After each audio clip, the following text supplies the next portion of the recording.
Deja Brew again, back here with another beer review, and today we have a beer from Jervis Bay Brewing, their Session Stout. So a little bit keen for this, called Black Bevy. We call Bevy beverage here in Australia because we have to end everything in a Y. We don't know why we do it, we just do it. Service stations or petrol stations are called servos, and we just move on with it.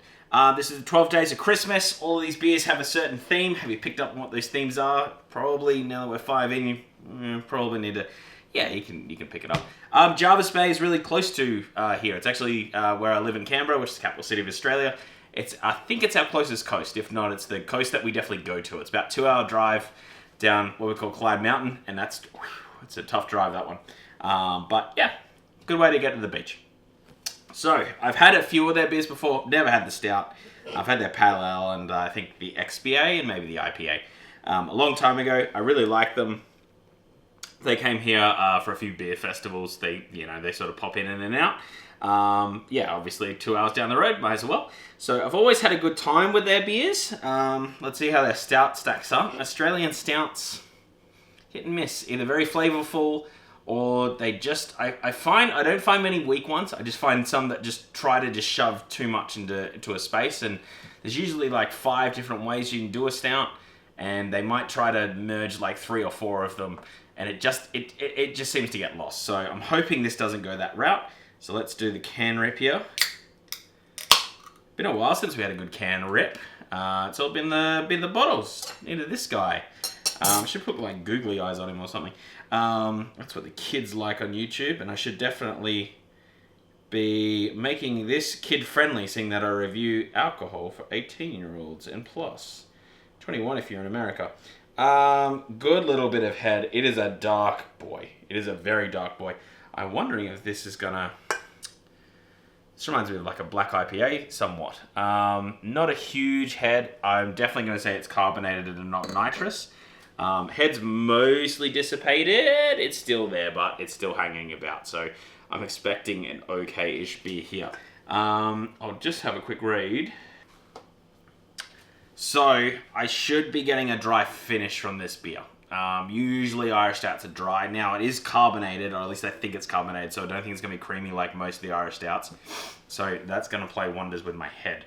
I should be getting like a chestnutty kind of flavor from it. Yeah, usually it's an unmalted dark barley that they put into this. So, the smell is definitely... It's definitely that. It smells very pleasant. A little bit on the sweeter side, I think, that's going to come out of that at the end here. So I'm kind of a bit surprised. The smell by the colour. It's definitely Irish, but I get kind of Guinness and all of those things really have that like metallic kind of flavour to it. A bit of Baz, and then when you kind of even go the other ones. From the rural kind of breweries, or the tap ale houses, they... usually don't go on the sweeter side. This definitely smells that way, but let's go. Let's rock in here. Cheers, everyone.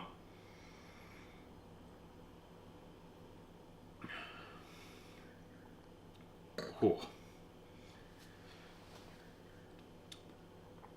Okay. Very, very flavorful. Is it a flavor you want? That is a very bitter beer. That is extremely bitter. At the end. So if that does sound like something, I'm immediately, you like a real bitter stout, that's going to be the way to go for you. I don't really get much of a malt, like a dark caramelly malt flavors that you sometimes get from stouts. I'm not really getting any of those chestnut kind of flavors. It's a real dry finish, and it's quite bitter. It kind of tastes like... Yeah, darkened barley, very much so. It's definitely got that kind of characteristic to it where something is not quite burnt, but it's on its way to be that way. It's definitely been roasted harshly, but not in a like chestnut or a pine nut or any of those kind of ways. It's definitely a grain that's got it there. There's not much malt flavors coming through. It's a very dry finish. I'm not really getting much hop flavors. Not so much. I prefer either a creamier... stout, or you get that lovely roasted chestnut, a little bit of caramel or toffee kind of flavors that dance around. So let's keep going. Now that I know a little bit more what to expect, I wasn't expecting it to be as bitter. There's definitely some flavors of a little toffee in there. I would even say it's kind of like barley that has like melted a little bit of licorice on it. Not in an unpleasant way. Like I just kind of that bitterness that you get from licorice when it's not been sweetened. That's kind of what I get here. Maybe a little bit of wattle seed. Maybe some sort of like Australian seed of some kind that's been again shoved in an oven. Very dry. Like definitely dry ingredients have been put into this. And that's the only way you get that real harsh roasted flavor that comes through. Again, it's almost like these ingredients were on the edge of being burnt. If you like your toast to be extra dialed up, and you kind of like bitter flavors, this is going to be a beer for you completely. There isn't a creamy finish to it. It hasn't been overly carbonated, but it doesn't, definitely not nitrous, it's not creamy. The carbonation goes away pretty quick. The mouthfeel is definitely coating of the mouth, but it's just not sweet, it's very bitter. So, I'm going to go two ways with this review. Obviously, I'm very subjective, and I can only say what I rated out of 100.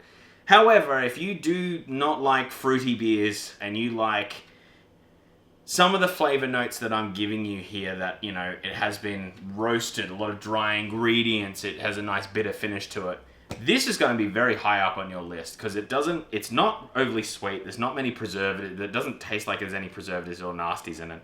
It's a very dry finish. You could definitely have a few of them if you like that flavor profile. I prefer just something else in there, just to break this up. So I'm going to give it a lower review, but I definitely don't want I don't want people going away thinking it's a bad beer. I'm going to give it a 61 out of 100. I feel like for my own taste, it hasn't hit the mark. However, if you definitely like the sound of this, I think you'll really like it. I think you'll really, really like it. It's definitely more of that Irish style. And I don't mind a Guinness. I actually would prefer a Guinness over this. But if you kind of like it, or you think a Guinness could go even a little bit further when it comes to its savory flavors, definitely Jervis Bay, Black Bevy, their Session Stout. Give it a whirl. I actually think you'll really like it. However, if you're a bit more like me and you like your stouts to, not punch you in the face, not be like the builder's tea of stouts, then yeah, you maybe avoid this one. They definitely have other good beers at their brewery, so definitely check them out. That is the whole video. If you did like this video, then hit the like button because of the algorithms. And everyone says it at the end of videos, and I just want to feel included and be the same. Hit subscribe if you made it this far. We have 21 as of recording of this video. That's monstrous for me. It really does help me out motivation-wise when I even just see that go up by 1. Comment down below if you have any beer recommendations. I respond to the comments. But yeah, it's always good to get beer recs, except coming into the new year. We're getting close to Christmas, gang. It's the 15th, I think. As I recall, it's 10 days. 10 days away. That's nothing. That's going to go like this. So yeah, 12 days of Christmas. I think this is day 5 or day 6. Yeah, it's a pretty good beer. It's probably one of the better ones I've had on this journey of what I picked. But yeah, this one just a little bit shy of the mark, but not terrible. But yeah, thank you everyone for watching, and cheers!